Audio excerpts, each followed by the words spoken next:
Okay, everybody, we're here today. We're with Custom Design Mechanical. We've got Jim, we have Larry, also known as Slim Toes.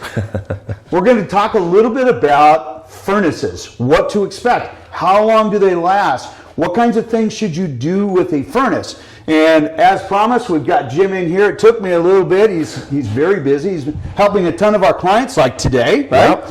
All right, here's the thing. When we talk about furnaces, people think that they go forever. You know, you don't need to do anything. They just go forever. Is that the case? No, definitely not the case. Okay, how long do they last? Your average furnace, you're going to get about 15 years out of it. 15 years, that's it? Yeah, if you maintain it well. If you don't, maybe 12. Wait a second, now you said you maintain it well. That means what? Does that mean that I come in here and I just dust it off, make it look pretty? No, we need to take the doors off of our furnaces. We need to inspect the inside. When they're in garages, this is a brand new furnace we're installing right now, so it's pretty darn clean. But you need to come in here and clean this stuff out, vacuum this stuff out. Right. Have a service company or somebody come in and service this at least once every 18 months. At minimum. Okay, do you do that? We do service work, yes. We can definitely do that. That is perfect. Is that Slim Toast? That's Slim Toast job. Right on. Okay. So he's going to come in, he's going to vacuum it down in the burners down here. He's going to blow all that stuff out. He's going to clean all that out. He's going to check the circuit boards down here, make sure that there's nothing burned or there's nothing on that could short that circuit board out or anything like that. And then he's going to make sure that your vent right here is clean and free of all the debris, because this is where our exhaust is going out. So this is going to be one of the culprits that if it gets backed up is going to cause the furnace to fail. Let's talk about culprits. When we talk about a furnace, what is a common failure that they would see with this? Usually it starts right here with dirty filters. That's 80% of the calls that I get. How often should they replace a filter? If you have a filter box like this, which would be your typical 4-inch type of media filters, it'll slide right in here.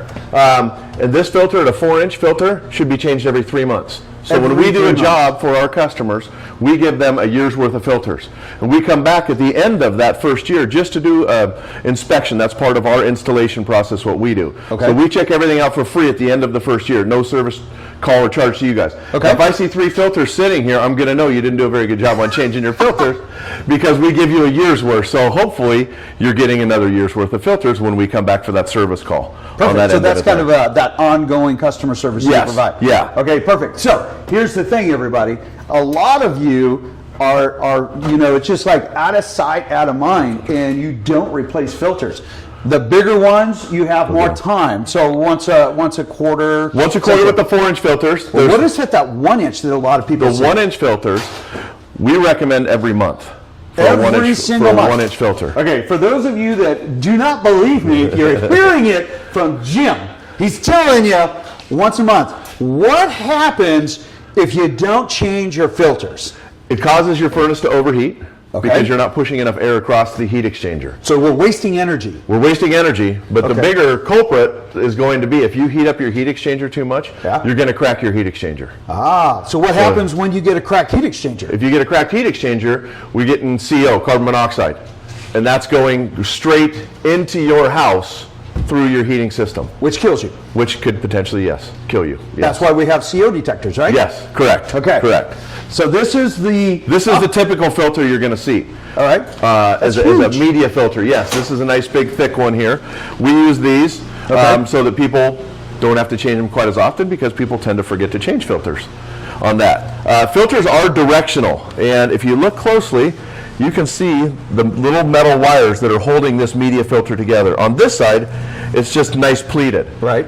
The metal part of the filter, you want that going with the airflow. So the airflow hits the wire. So as this furnace is drawing air, it's coming down here, it's drawing air up through the bottom, across this coil. We're installing a heat pump on this particular job here. We'll get to that later. It goes up into the ductwork system, and then that goes out and distributed into your house. The metal wires are here to protect so the filter doesn't start falling apart and getting sucked into your furnace and get into your heat exchanger and potentially cause a fire. Okay, question for you. Come here, buddy. All right, so we're gonna get our Slim Toast. Slim Toast here. When our filter looks the same color as his shirt, which we see all the time, right? Yes. Okay.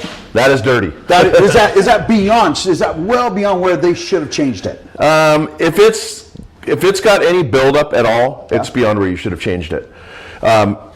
Just like your radiator in a car, right? If we start to gather a bunch of grime on our radiator and we don't ever clean our radiator, our car's going to overheat. Right. And the filter is just like your radiator. It's picking up all of this. Okay. So it's kind of like if you were going to go run a marathon and you put a straw in your mouth and you had to breathe through that straw, that is exactly what you're doing. Is that a fair statement? Yep, correct. Okay. Yeah. So understand, the more frequent that you change your filter, probably the better air quality you're going to have. Oh, much better. Much and better. the longer your furnace is going to last. Correct. Okay. Correct. So and minimizes your service calls.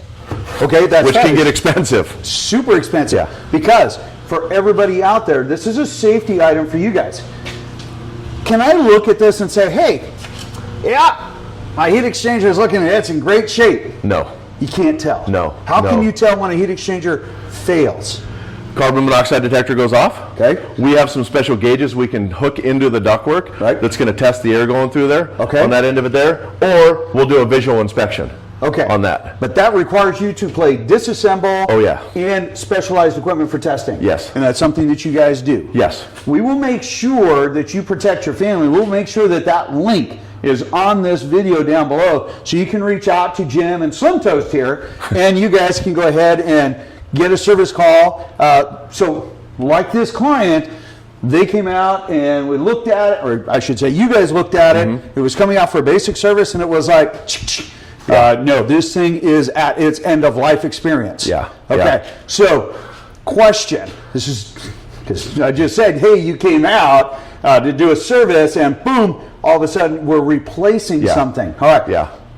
This is not throwing you into the bus. I'm going to be very transparent with these guys. Are there some disreputable folks out there in today's industry? Unfortunately, like everything, there always are. Okay. Unfortunately. All right. So when somebody comes out and they say, hey, by the way, you are at life's end. Let's talk a little bit about this one. What was the compelling information that said it is time to replace this?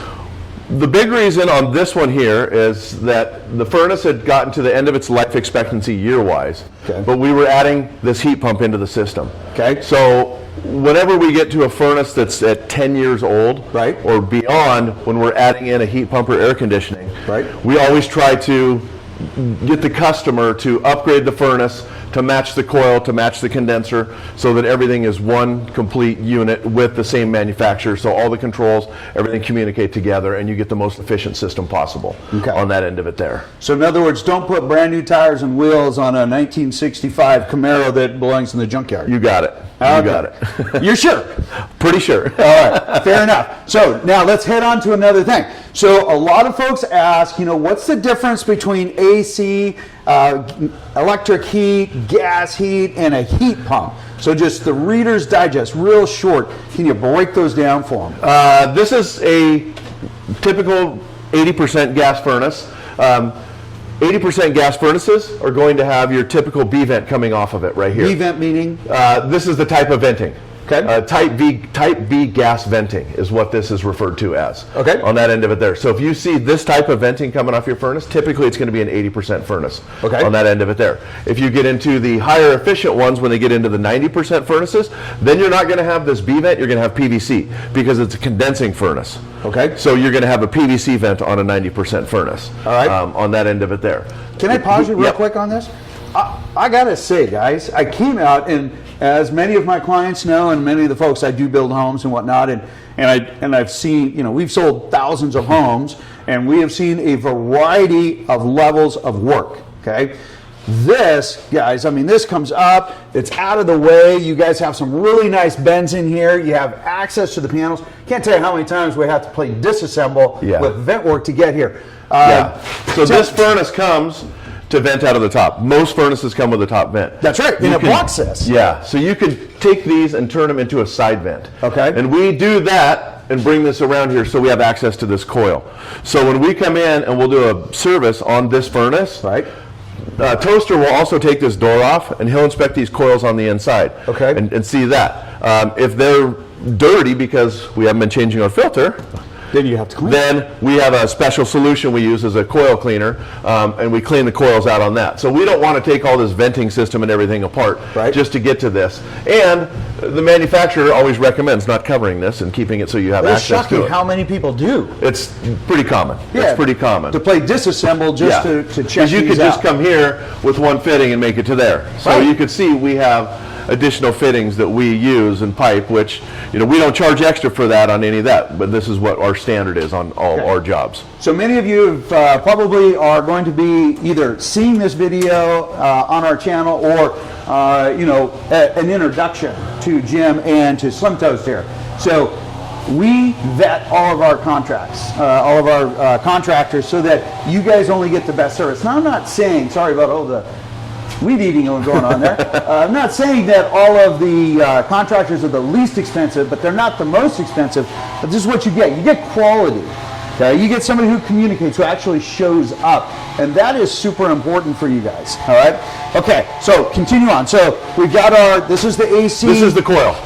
So this coil is going to be the same coil whether it's heat pump or air conditioning. Okay. So the furnace, when we go into air conditioning mode, we're just running the blower motor. It's running air past the coil, super chills that air and goes into your house, and that's your air conditioning. On a heat pump, the exact opposite happens with the coil. It produces a tremendous amount of heat from the chemical reaction of the refrigerant. So once again, the furnace is just pushing air past this coil, creating the heat and distributing it through your house. When it gets below a certain temperature outside, our set point that we generally go with is 40 degrees. So at 40 degrees, the heat pump stops working and the gas furnace kicks in. It's more efficient for this gas furnace to run at 40 and below than it is for this heat pump, because it can recover faster with this gas heat. It's not as efficient as the heat pump, but we have to be concerned with some comfort issues in our home also. On that end of it there. Variable speed fans. Variable speed fans, so we recommend that on almost every job we do. Why? In days like today, that's moderate. It's July. It should be really hot, but it's not. Not today. Not today. So on days like today, when it's 63, 64, 65 out, your house is still going to heat up. But you don't need to ramp that furnace up and run this thing at full speed, 100%, blowing the super chilled air. So it's going to have... We'll experience that where we're sitting there and all of a sudden, boom, everything comes on, right? So a variable speed fan is a little bit different. So it's gonna ramp up and down depending on what's required. So it's kind of like going up driving. So sometimes we need a little bit more, and sometimes we need a little bit less. But it's always blowing air. It's always running, And so you get better air quality. You get way better air quality because you're running right across your filter once again. Does it also help to eliminate, if somebody has hot and cold spots in their house, does it help to eliminate that? No, the variable speed is not necessarily going to help to eliminate those hot and cold spots. On that end of it there. It will... You're still going to have hotter pockets and colder pockets depending on how your system was built. It's going to balance out the air a little bit better in the house, but it's not going to completely eliminate those. So I want to be honest and truthful about that. It's not going to solve the problems that some people will tell you it will solve. It just will not solve all the problems. It doesn't fix a bad design, but it will help mitigate it. It helps it. Correct. Perfect. But the most important element out of it is that it helps with your air quality. It helps with maintaining a more consistent temperature versus on, off. It just, as you need it. It's just nice little wavelengths, like you're driving down the highway at 55. Right on. Okay, perfect. All right, continue here. So we talked about the coil and the heat pump. So we're still in the process of finishing that. So there would be another pipe that comes off of here. And then we've got some control wires that will go down there from the outdoor unit. On that end of it there. So one of the other important things when we do furnace installations is it's very hard to see, but behind here we use some duct sealer to seal up where we're tying everything in, because there's no point in heating or cooling the garage if you're blowing it out. And we don't want any of this return air. We don't want to be sucking in garage fumes through here. So we want to make sure these are all sealed with silicone and things like that. So that we're not pulling in garage air and dumping that into our house. Because if we have a gas can in here, immediately it'll pull it in. That's always exciting. All right. So that's it. And it's very hard to look at a furnace and know if it needs a servicing or not. Okay. Because sometimes you can't judge the book by the cover. This is a brand new furnace, but the other furnace that we removed from here, and we have some pictures of that, it was not in bad shape. It looked like it was in very good shape. Right. It was 14 years old. We were almost to that 15-year mark where it's like, okay, anything beyond 15 years, just thank your lucky stars your furnace starts every morning and every night on that end of it there. Yeah. So we were getting real close to that point. Okay. And with this customer, you know, they needed to upgrade everything anyways for this house. So it just made more sense to do it all at one time. All at one time, yeah. Because every single day that it turns on is, like you say, count your lucky stars. Yeah, it's a blessing. Okay, and then that makes then this absolutely worthless at that point. Yes, yep. This Okay. does nothing on that end of it there. We need a furnace to push air across the coil. So that's a common thing that people always ask is, why do I need a furnace if I'm getting a heat pump? Well, we need this furnace because this furnace blows the air across this coil. There's no fan built into this. Right. On the electric side, when you asked earlier about electric furnaces, Right. there are electric fan coils that have the electric furnace Right. with the strip heat, Okay. with the coil built into it. Gotcha. On that end of it there. So it's one solid unit that's all built together. Okay. And that would be a fan coil unit. Okay. On that end of it there. So there's a lot of things going into it. And really here's the takeaway at the end of the day. 3 top things. 1, you just can't look at it and say, hey, this thing's running great, Yeah. I don't have a problem, right? Yeah. 2, anytime that you start playing with, you know, with the gas ones with a heat exchanger, when you get beyond that 15-year point, you're putting your family at risk, technically, with cracked heat exchanger because you get CO. Yep. And 2, these normally fail.